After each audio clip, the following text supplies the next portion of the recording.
pleasure and honor to introduce to you Marti the speaker.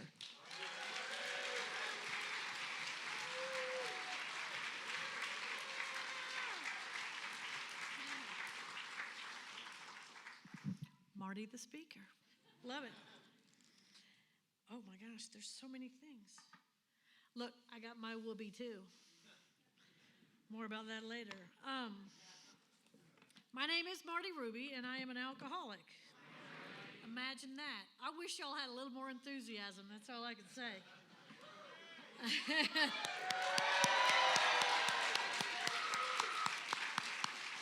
Yes. Let's see. I have been sober since October the 19th of 1989. I know, longer than most of you have been alive, back when dinosaurs roamed the earth. And I'm as grateful as I know how to be about that right there. And every single time I say that, I get choked up. Because what walked into this room, or rooms like this, in 1989 was an unlovely creature. Now, I don't know how lovely I am tonight, but I'm a far cry from what I was. And I couldn't be more honored to be here. I wish that y'all were nicer to me. I mean, seriously. It's, sometimes you go to Shirt Sleeves America, and it's interesting. Let's just put it that way. And sometimes you get to come to some place like Denver, Colorado, and you're just welcomed with open arms. And you come into a room and you immediately know that you're home. That you're home, and that you're in a room full of enthusiasm, and a room full of like-minded people, in a room that's in love with life and in love with being sober. And ain't it grand? And you dang right it is. You know when it says, are these extravagant promises? You bet they are. And we get to live them. We get to live them every day. Like they're nothing, right? Like they're nothing. So the first thing I had is Jackie picked me up, J-A-C-I. She let me know that. Picked me up at the airport, and she didn't have any enthusiasm at all. And that was lovely. And, talk about service. She braided my hair. Yeah. It's like, can you braid? Do you need anything else? Do you need anything? Can you braid my hair? Why, yes, I can. Sweet angel. Patrick, thank you so much for inviting me here. What a treat. What a treat to get to be here. And Tracy, it's like sometimes you sit next to somebody, eat a taco, and you're best friends in about 3 minutes. And that's what I love about the Fellowship of Alcoholics Anonymous, because I can look into her eyes, she can look into mine, and we know precisely who each other is. Precisely. And, I ain't getting that at work or, and other places, church, any of that stuff. No, I'm not saying anything bad about church. But this is a place where, one alcoholic talking to another, sharing experience, strength, and hope, and it's magic. It's magic. So I have a sponsor. She knows she's my sponsor. So it's kind of a two-part deal, getting a sponsor and then talking to them. I highly recommend, if you don't have one, get one. All they'll do is change your life. All they'll do is connect you to a power greater than yourself. That's all. No big deal, right? You've been a godless heathen most of your life.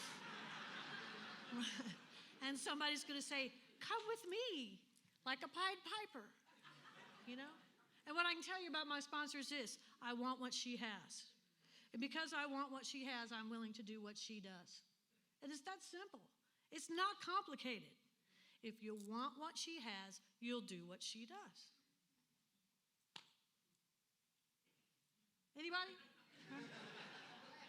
Some people want to make it real hard. Some people want to say, well, I don't want to call you because you're so busy. My favorite thing is when people call me, they say, what do you do? And I say, nothing. Waiting for the phone to ring, If you've got that stuff going in your head, and I know you do, I did, but I know you do, then stop it. Because I can tell you this, I know that my sponsor takes sponsorship very seriously. I take sponsorship very, very seriously. If you've asked me to sponsor you, and I've said yes, I'm taking it seriously. I'm looking for you to call. I'm looking for us to work the steps. I'm looking for you to want what I have and do what I do and all that kind of stuff. So to hear yourself say, well, I know you're busy. Also remember, I am a grown adult. As we say, a grown woman in Texas. And if I'm busy, I'm going to let you know. Don't you worry.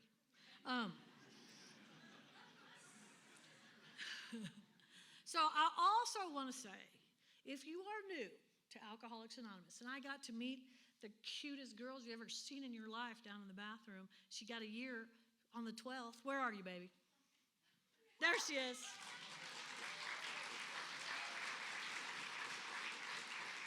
Now, I know, having a year, you're not new anymore. Sorry, sugar. But if you are new, what I know that this room and myself in particular want to say to you is welcome.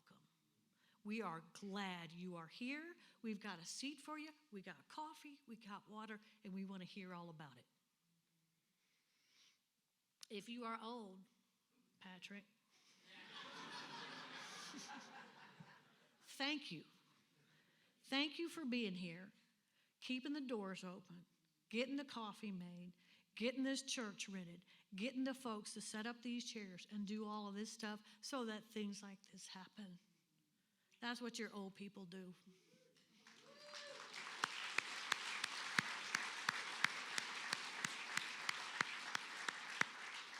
And if you are back, because you've been away from us for a while, we just want to say, and I know I speak for everyone in this room, welcome home. Welcome home. We've missed you, and we're so glad you're here. So, what I'm going to do tonight, I love what it talks about. I think it's page 29, and I'm going to butcher all kinds of book stuff. I'm going to say things that it kind of says. I'm going to get real close to it. And I know some of you are going to say, well, it's not upon awakening, it's on awakening. Well, good for you.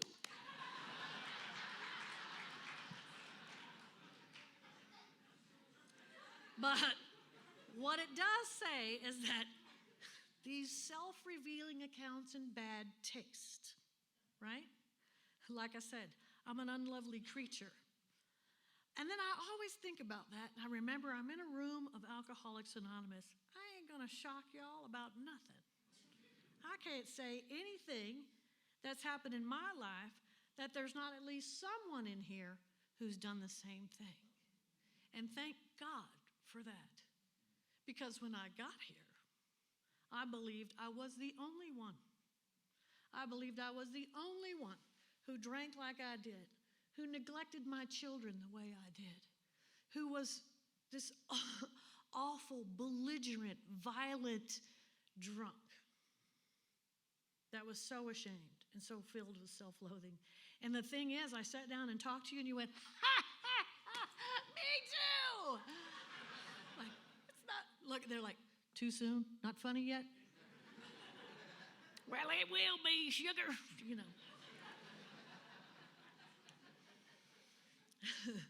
So, I give you a little hint on what I was like. And I always go, like, when people say, well, I was born, and you're like, oh, no. No. And you've been sober how long? Oof. I'm going to need a drink. But you know what?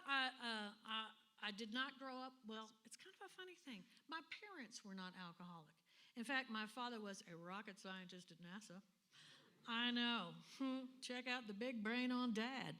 And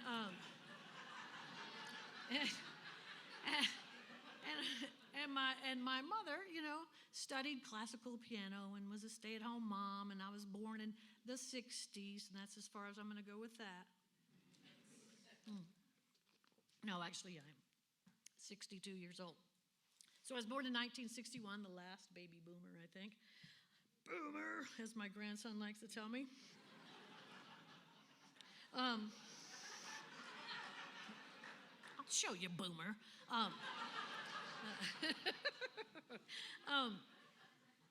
But they were good people. They worked hard. They believed in good values, good morals. They paid their taxes. They went to work, all the things. And it was a very tumultuous decade. Just all the things. And my mother was a Catholic. My father was an agnostic. How these two ended up together, God only knows. I'm guessing sex. And that didn't occur to me until about 3 years ago. And I went, oh my God, duh. But they were good people, and they tried to instill good values. They did the best they could. And then, they had 3 wonderful children who wanted to be, I wanted to be good, but alcoholism had other ideas. And so my brother's alcohol, I was the baby, as my husband still likes to point out. And my brother, his alcoholism took off when I was about 8. And I can tell you this is what happens in families. And I think you all know what I'm talking about, but active alcoholism will cause a family to disintegrate. That just cannot bear the weight of active alcoholism. That might make it for a while, but it ain't gonna be pretty. And that's what happened in my house. And my family disintegrated under the weight of active alcoholism. So I'd like to tell you that I had a good spiritual life, but I didn't. I like to think it like this. It talks about the fact that we're bodily and mentally different from our fellows. I believe that to my core. And I'm bodily and mentally different in all kinds of different ways.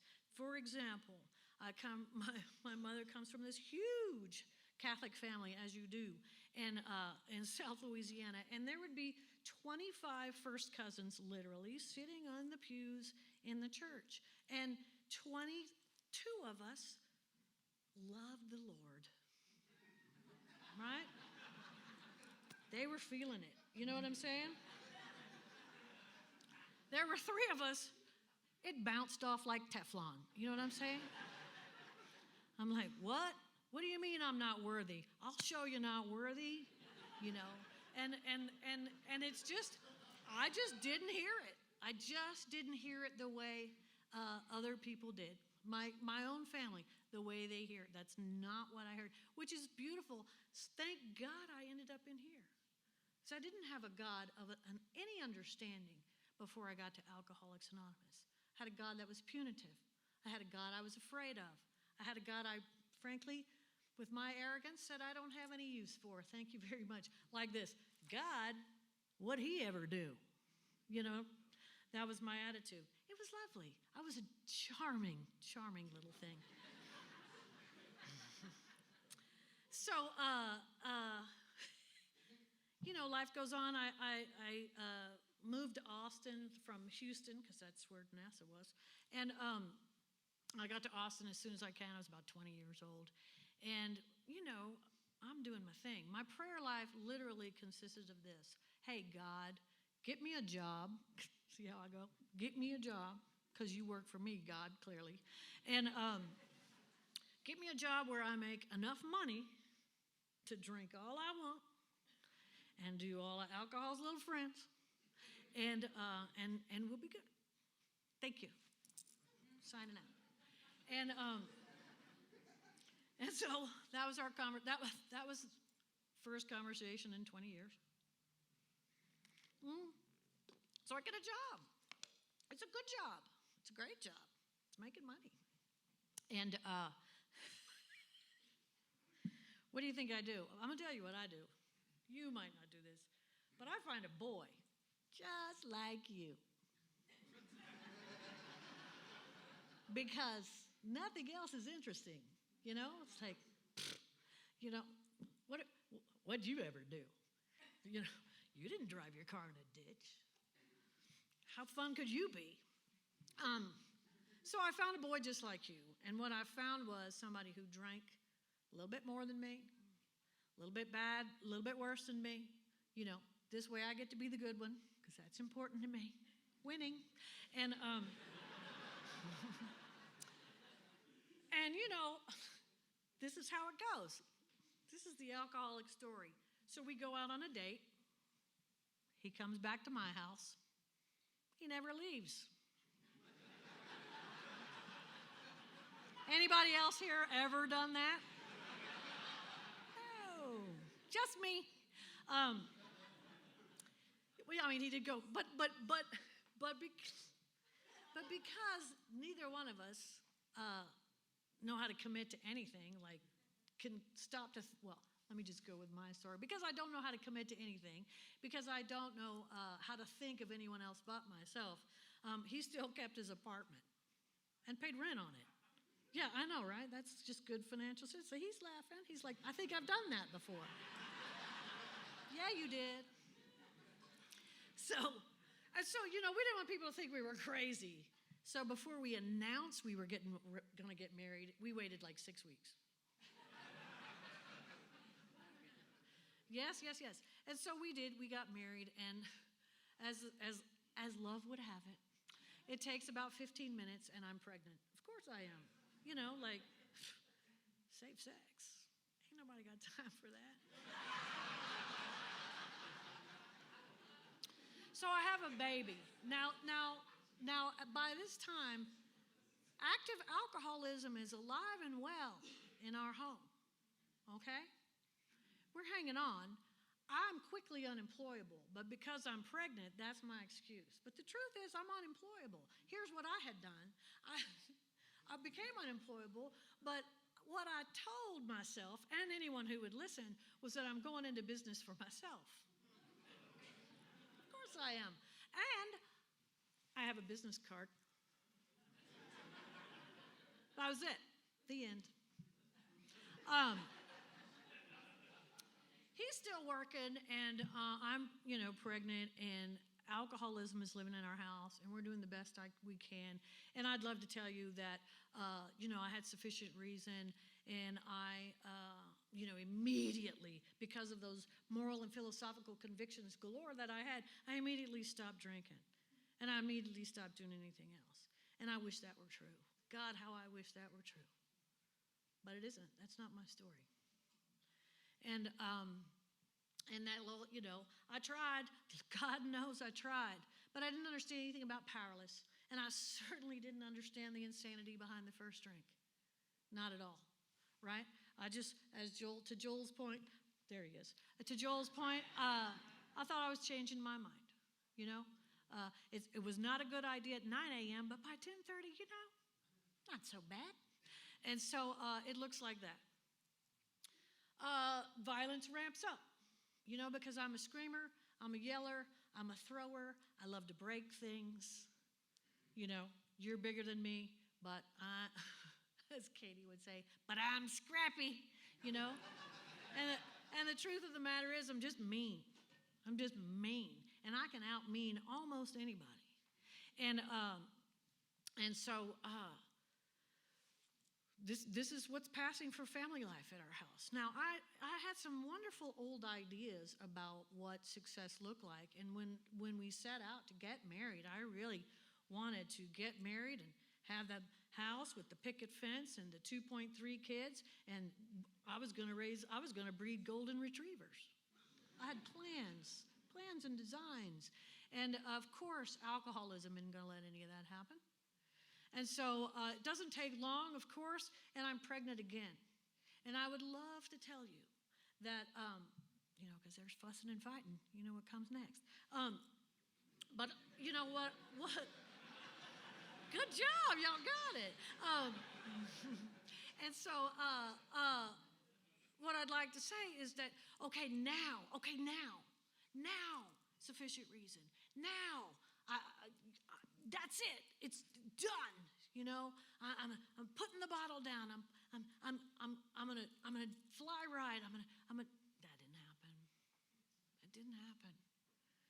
And the fear, and the terror, and the self-loathing, and the clear understanding of what I was doing, and and recognizing that no matter what I told myself, no matter what I promised myself, that tomorrow was going to look like today, which looked like yesterday, which looks like next week, which they're all just blurring together, right? And my mom is calling. She's like, where are you? What are you doing? Are you okay? I'm like, yep, click. You know, you're not coming close because I can't tell you what's going on. I can't tell anybody what's going on. And I'm not one of those drunks that goes out and gets DWIs and gets in fights outside of the house, and that kind of stuff, some kind of glamorous, funny, ha-ha story. I don't have that. I wish I did. Kind of sounds good. Jail. But I was in prison. At least it felt like that to me. I never left the house except to go to the liquor store. And now I got these two little babies, and I got this guy I can't stand. And we're having hall sex. We're passing each other in the hallway going, screw you, at the top of our lungs. And this is what active alcoholism looks like. And I'm breaking windows. And I'm throwing skillets, full of grease, mind you. You better believe I am. And, whatever it takes. Whatever it takes. Yeah, Jesus is right. It was ugly. It was ugly. And this is the part where it gets good. My mother knew something was desperately wrong. I got to talk to an Al-Anon tonight, and I said, without you, I wouldn't be here. And my mother called my best girlfriend, my best drinking buddy, my only girlfriend, my only drinking buddy, and said, there's something terribly wrong with my daughter, and I don't know what to do. See, I hadn't seen my girlfriend in about a month. And I heard a nasty rumor that she'd gone to this A&A thing. And that she wasn't drinking, and whatever that means, who does that? And when my mother called her and said those things, she said, I don't know what to do. And my girlfriend said, but I do. But I do. And so she called you, and you guided her in what to do with me. And that's what's so remarkable about this place we have right here. Because what we do is when the hand of AA, when someone reaches out for the hand of AA, we're there. And we step into the most sordid places. And the most sordid places look like active alcoholism in a home with small children. It certainly was for me. And so what happens? The living room meeting. Yes, I think some of you may have had one.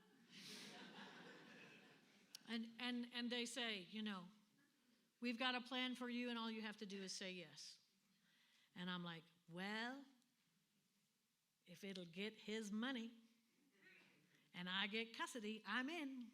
So you know what? I don't care why you're here. I don't care what your motives are. I don't care what your motives are. I got a friend in Austin who says, come on in this house. Come on in this house and sit on down with us. I don't care what your story is. Just come on in this house. And that's what I did, right? I got to go to a place. I said, I'll go to this place, but it has to be in Arizona because it had to be very dramatic for me. And so it has to be in Arizona, and I have to go when he's not here, and I have, all the things as we do with the drama. And my friend has to go with me. She was like, you could see that kind of sick look on her face. Oh, God. And she said, because of what you had taught her, of course I'll go. She got in that airplane with me, bless her sweetheart. And let me tell you this is my favorite part of that story. She had 21 days sober. That's right. So if you're sitting in this room and you only got about a minute or two, good. We need you. We need you. Because you see what? I could talk to her. I couldn't talk to a Patrick. I couldn't talk to a Tracy. They got years and years and years. They're like, I don't know, like extraterrestrial. But someone with 21 days, she gets me. She gets me, right? It's important. It's important. So don't listen to that stuff when they say, you ain't got nothing to offer anybody. Sit down and shut up. Please don't say that. You got a lot to offer. So I get there, I get to this place, and they have, fortunately, they introduced me to Alcoholics Anonymous. They introduced me to you. Now, I got my whoopee up here because this is a $17,000 big book. Back in the old days, when I was getting sober, that's what treatment cost. And I know. Tells you how long I've been around. Look, girl. That's all right. Now, I can tell you this. When I got out, I wanted to join Alcoholics Anonymous immediately, and that's exactly what I did. Oh, I forgot to tell you this part. When my husband found out that I that I had absconded, he checked himself into a place as well, foiling all of my plans, but that's a different story. So, needless to say, I get back out, and I'm lit up, I want to be sober. I'm so excited. And I get to the place. It's the oldest club in Austin. It's called Northland. It happened to be right down the street from my house. I couldn't figure why people were there like every Friday night. Hundreds of cars seemed to be there. Like, what are they doing? Must be church. I'm not going. And I got to go into this place. Now, here's where it just gets so good. There was a woman there, and I hope you have this in your club as well.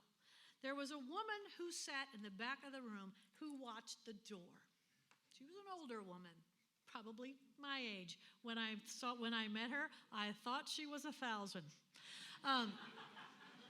But she would literally watch the door, and every time I walked in, she'd go, honey, come on over here. I've saved your place. I've saved you a seat. That action right there probably saved my life. Never underestimate the actions you take in this room. They may mean nothing to you, but they'll mean everything to someone else. Don't ever forget that. You see, because we are alcoholics, one alcoholic helping another, we are uniquely qualified to help the still suffering alcoholic. Uniquely qualified. We can help when no one else can. No one else can. I ask you, who helped you? It was another drunk, wasn't it? It was. I guarantee it. Maybe, somebody got you in touch with someone in this room. And here you are. Here you are. Uniquely qualified to pass it on. That's all. A young man ran up to Bill Wilson one time. And he said, Bill, what's the magic bullet? And I'm paraphrasing. What's the magic bullet for this whole thing we're doing here? And Bill looked at this fella and he said, pass it on, son. Just pass it on. And that's what we're doing. Anyway, I get very excited. I love Alcoholics Anonymous. I'm doing all the things. I've got all of these babies. I'm still pretty much hating my husband, so I know what's going to happen is I need another baby, because that's going to do it. And I have another baby. It didn't fix it. And here's what I believe today. And I don't want to malign my ex-husband. Spoiler alert. I don't want to malign him. I don't want to malign him. We were two people who never should have gotten married in the first place. Had no business being together, right? But I can tell you that collision, what was it? Two garbage trucks crashing into each other. That collision produced 3 magnificent children, right? That, I wouldn't trade for anything. And I can also tell you this. We didn't like each other for quite some time. Now, he's gone on to marry the love of his life. And I've gone on to marry the love of mine. And you go, oh, that's a nice story. But I can tell you what happened. And I had no intention of really, being nice, practicing principles in all of my affairs. I was going to practice them in some of my affairs, but that dude, no. You know what I'm saying? And it doesn't work that way. See, we don't get to have cafeteria style of what principles we're going to practice and where we get to practice them. It says directly to practice these principles in all of our affairs. That means at work, that means at home, that means with my difficult brother. Oh my God, is he a challenge? You know what I'm saying? With my brother who never got over being mad at me. You know, all the things in my AA group. Oh my God, have you met the people in my group? All of that stuff. I have to, you know, if I truly consider myself to be a spiritual person on a spiritual path, and isn't that what we're claiming to be? Not if you agree. Shake if you don't. But if that's what we're claiming to be, if that's the path we're on, if we're aiming for spiritual progress, if we're aiming for spiritual perfection, then I have to practice them in all of them. Now, ex-husband, he's in all of them. Dadgummit. But I also believe, and this is my experience, that God loves us so much that he orchestrates the most wonderful things. Isn't that your experience? Think about it. All of those bizarro coincidences that you just couldn't have made up. And this is one of them. So, like, we have all these kids together, so we're co-parenting, and then they start graduating from college, and so we're doing all of that together, and then and now they're getting married, and we're doing all of that together, and then, like, he's at my house all the time, it seems like, you know, and one day I looked at my husband, this was about 5 years ago, and I looked at him and I said, I think, and I don't know where this came from, but I said, I think we need to invite him and his wife over for Christmas, because all my kids are all far-flung all over the country now. And so everybody was coming home for Christmas. I said, it only makes sense that we invite them over for Christmas too. This is ridiculous. And my husband said, okay, like this, okay. And we did, and we sat at the Christmas table and we broke bread together. You're like, all right. And then as a mom does sometimes, I say to my daughter after the dust is cleared and the dishes are clean and it's just me and her sitting there, and I said, so how was that for you, by the way?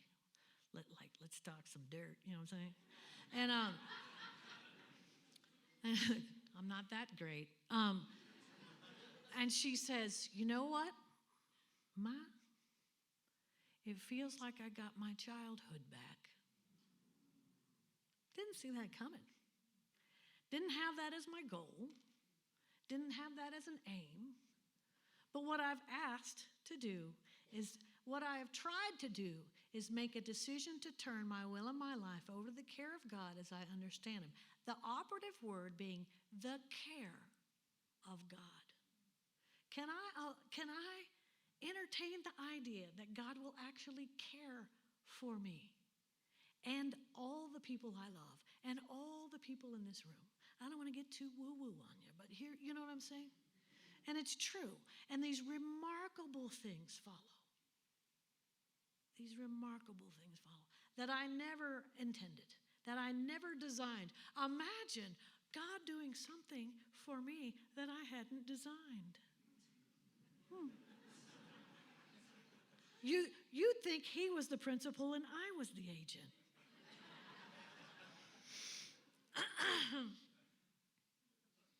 So, I mean, come on, that's nothing. What is this but a miracle of healing? It truly is. It truly is for our family. And I couldn't be happier about that. I mean, like, it's starting to get weird, y'all. They're like inviting us to their house in Colorado for summer and stuff. Okay. I guess we say yes. You know, when you get the nudge from God, you say yes. Most of the time, except when I don't. Let's not get crazy, right?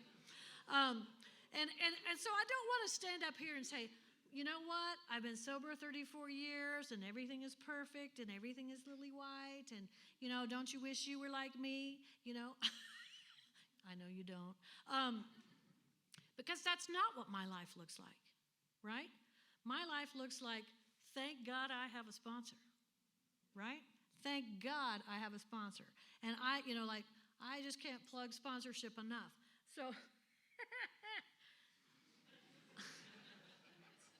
one of the things, so I've been working with this particular sponsor for 5 years. The one I had before that got dementia. I mean, that was a little tough being sponsored with that. But she forgot a lot. No. Actually, that woman gave me some wonderful, wonderful things. But like I had this twisted sense of loyalty. Like, I can't leave her when she's ill. And it's like finally somebody said, "Yeah, you can," and you're losing your mind. So get after it, sis. You need to be talking to her. And so that happened for me, and I'm so glad. So one of the first things, I'm talking to her, because got to let her know how really good I am. And so I got this situation. With my son, and he's special. He's special. And he and I have always had trouble seeing eye to eye on all kinds of things. It doesn't matter. Is it cloudy? No, we're going to argue about it. You know what I mean? And the truth of the matter is, he is me.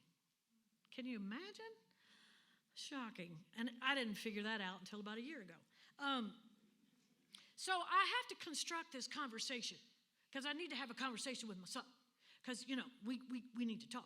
And so I'm calling her, I'm laying it out, the situation, da-da-da. He's on this side of the fence, I'm on that side of the fence. What do you think you ought to say? Like, lay it on me. And she's like, well, darling, you could tell the truth. I know. See, now that seems pretty obvious, doesn't it?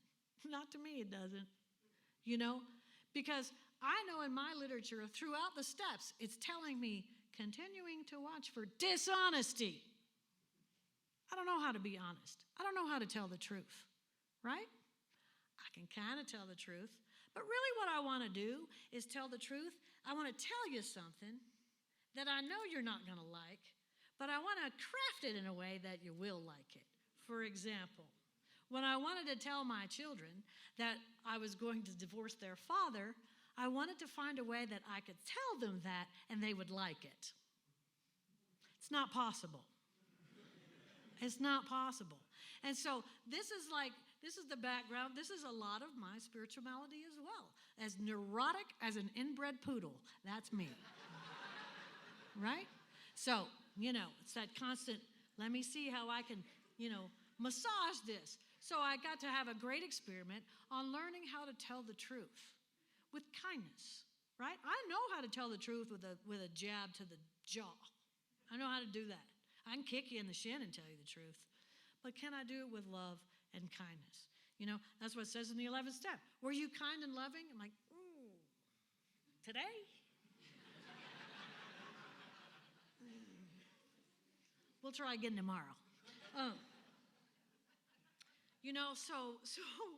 So I get things like this from her, and this is a good one.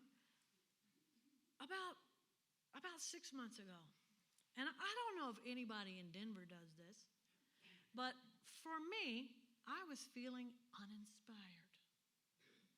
I was going through the motions. Anybody ever gone through the motions in their spiritual life? Yes, thank you. Yes. Where I know what I'm supposed to do. I know what I'm supposed to say. I know what I'm supposed to feel. And I can say all the things. I got the jargon, y'all. I can say it all. And I can almost convince myself it's true. Right up until it isn't. Right? Because this spiritual path ain't for babies. It ain't. It's tough. It's hard. There are a lot of times where throughout all kinds of literature, where they talk about walking through the desert, right? What does that mean? It means my spiritual life feels dry, dry, dry. As my husband would say, drier than a popcorn fart. Right? And I can't seem to get on track. And I would meditate, but I'm just not feeling it, you know? I would do the 11-step prayer review, but I'm busy. I got things to do. Work is hard, you know? So I bring this to my sponsor. And not only that, I have called my sponsor at least once a week for 5 years, without fail. Without fail. That's our deal, right? I stopped calling her. I missed like 2 calls in a row. And she's like, and so I call her and I say, I finally pick up the phone. Okay, I'm not in a good place. Really, darling, you know. She says, well, you know, I knew something was up because you missed 2 calls, and that's not like you. Like, I know. So I lay out my problems. And she's like,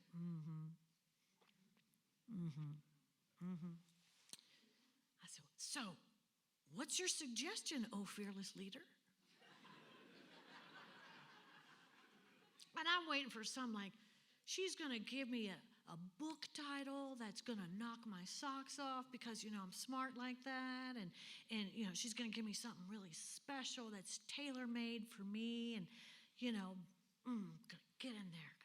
Get in there. I'm ready. Okay. And she goes, you know what your problem is? I'm like, I don't remember talking about a problem. She says, it's because you're undisciplined. Oh, yeah. That's what I said. Oh, ouch. Ow. Can't you say it nicer or something? And that's precisely what it says in the 11th step. We are undisciplined. So we let God discipline us in the way we've just outlined. I think I got that one. And but this is true. We let God discipline us in the way we've just outlined. So if I'm not using discipline, why not? What's my excuse? And I promise you, if I am not practicing the 11th step, then I'm not doing 12 steps, am I? I'm only doing 11, if that, right? So what's my spiritual practice? Really, what is it? And it's like, how many of you in here have gotten the phone call that says, you know, I need to write inventory? Have you written it? You know, I really need to call you. I still got the same phone number, precious. You know, I really need to go to more meetings.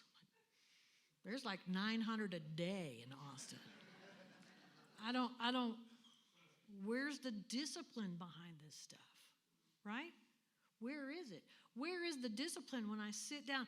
The 11th step talks about, we sought to improve our relationship with God. Yes, I butchered it. Improve our conscious contact with God through prayer and meditation. That means I have to do it. I don't just read it, I do it. Like with discipline. And I've been doing this for months now. And I know this sounds ridiculous. I've got 34 years sober, and I'm like, and it's a game changer. But it's a game changer. It's so funny. When we actually do this stuff, when we just do it instead of just going to meetings and calling my friends and going bowling, which is a great deal of fun, don't get me wrong, I love bowling, but it doesn't treat my alcoholism. So what am I doing to treat my alcoholism? Calling my sponsor and saying, I need to write inventory. I'm just checking in with you. I like to say, thanks, I'm fine. Thanks for checking in. I'm good.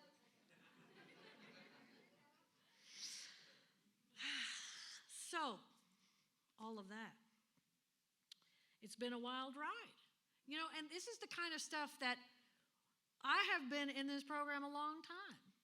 I have been deeply sponsored, and I have been sponsor in name only.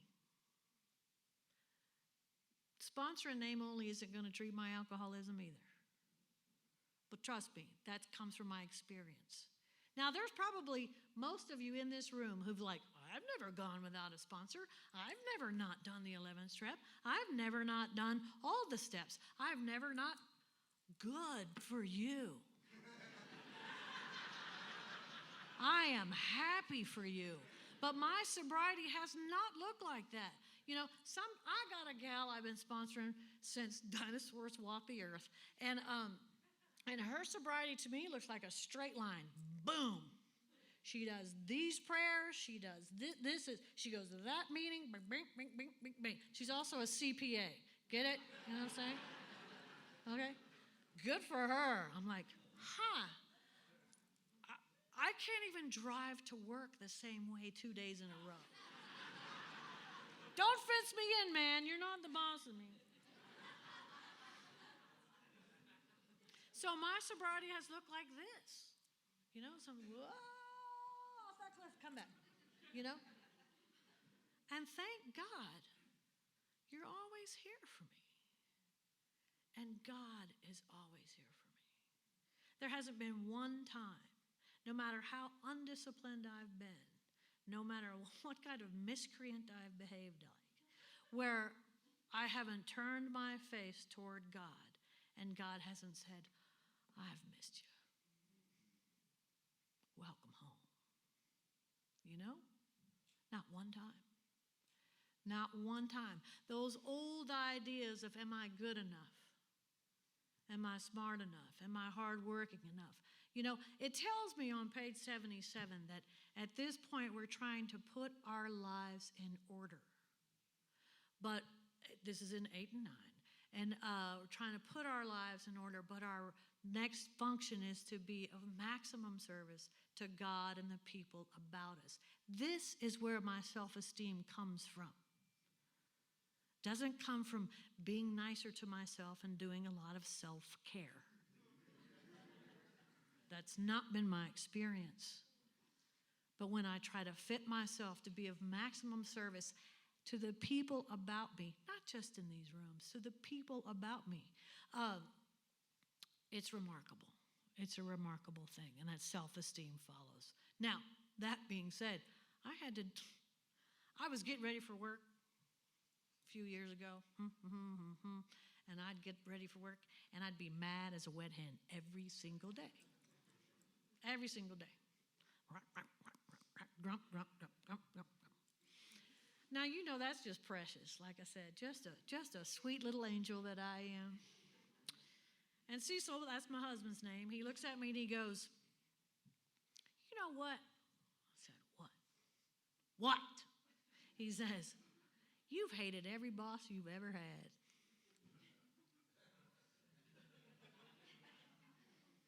He was right.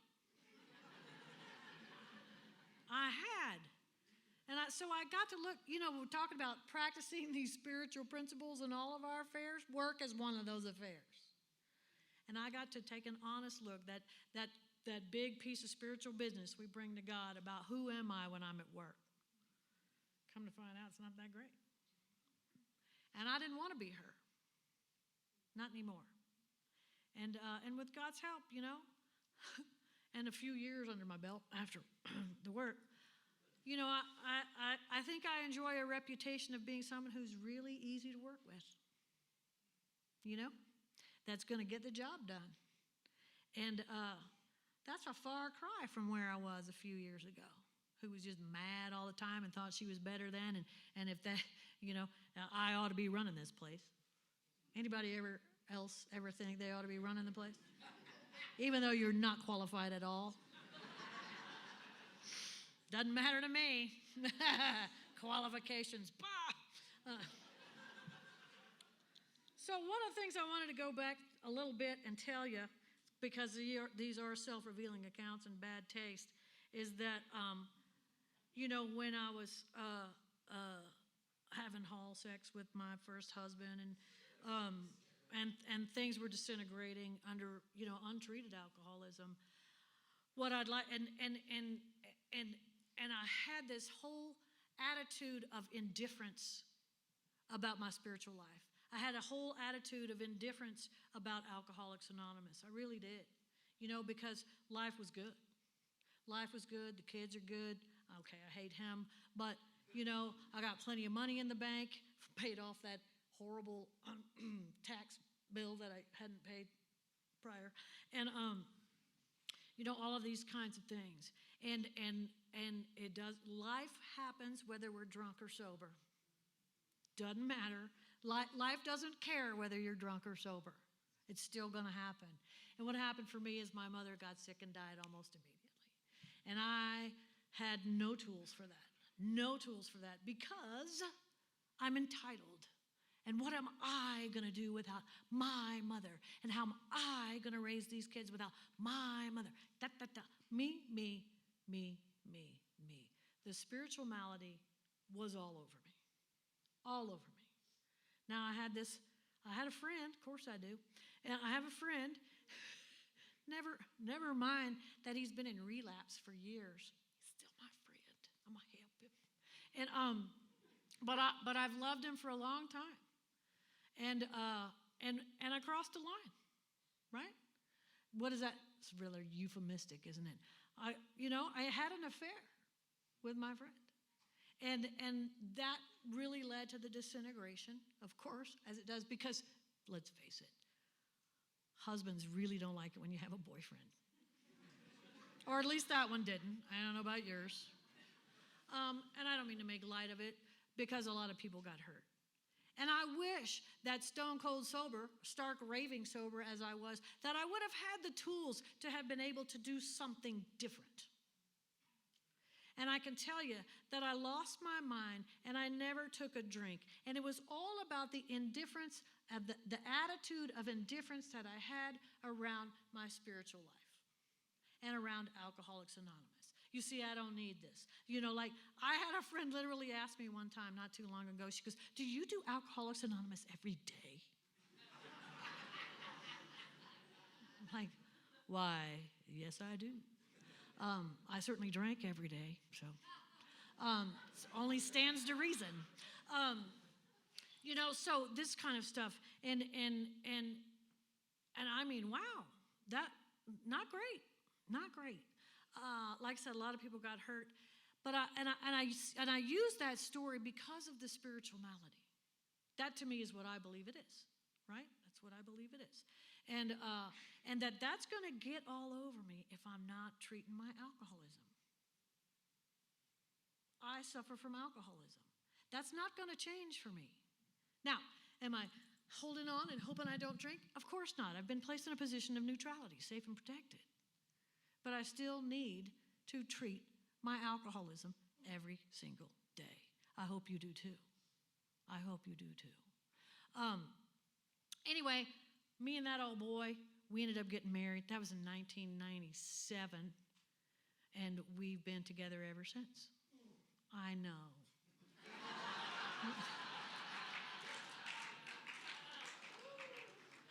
I know. So, like I said, my ex-husband got to marry the love of his life. I got to marry the love of mine. And we all had a Merry Christmas. Kind of like, that's what my story is. That's weird.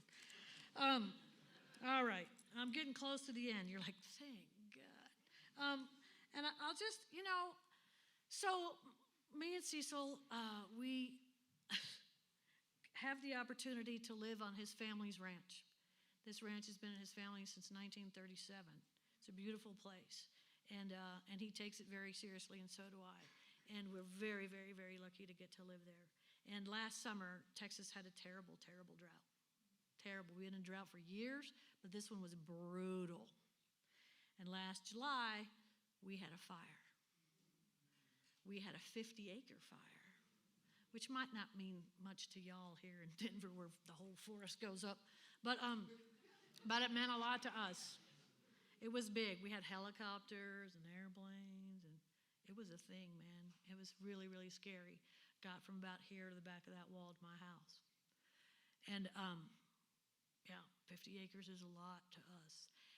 And I cried a lot. And I was walking around the land because I would walk it every day for the first few weeks, and a couple of days into it, I was walking it and, thinking, I don't know what to do. It's all black. It's charred, and that's, that intuitive voice, that still quiet voice, that whatever you want to call it, I don't care. But I heard it, and it said, oh, because this is the level of arrogance and self-centered I walk around with. I'm like, I don't know what to do with this burned pasture. And the voice said, oh, honey, you don't do anything. This is what I do. I've been doing this for billions of years. Sit down, I got this, and I got to experience that relief. And a couple of days later, and I had another huge spiritual experience around this stuff. I was outside, and I heard this buzzing, and I walked up to this tree that had been severely damaged, and it was fighting for its life, and it had little green nubs on it. And I looked up, and I looked closer, and there were thousands and thousands and thousands of bees on this tree. Now, somebody said, oh, I told the story, and somebody said, oh, well, God sent those bees to you. I'm like, no, he didn't. God sent those bees to that tree, right? But with a spiritual practice, I can be conscious enough of his presence to see the love that goes into the bees and the tree. That might not mean anything to you, but is extraordinarily powerful for me. And if I just keep my eyes and my heart open, I can experience the most miraculous things. And it all comes from the fact that I was able to come into here and say, my name is Marti Ruby, and I am an alcoholic, and I don't know what to do. And you were able to reach your hand and put it in mine and say, but I do. And this is what we get to do day after day after day, to the point where sometimes that newcomer rings your phone, ring-a-ding-ding, one more time. And you're like, oh, sweet angel, hello.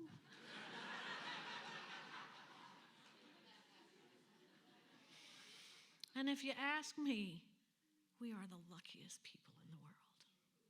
Thank you so much for having me.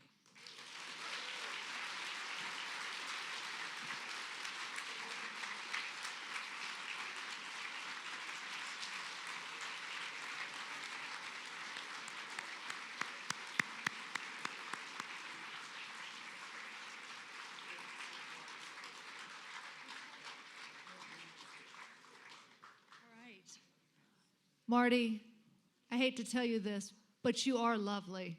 Thank you so much. Thank you so much for that message. That was amazing. Guys, what a night. What a night. I'm so happy that I got to be here with you all. We are all going to now stand. We're going to end the meeting. So we're going to stand. We're going to hold hands. We're not going to circle up. There's absolutely not enough room. And we're going to close with the Lord's Prayer.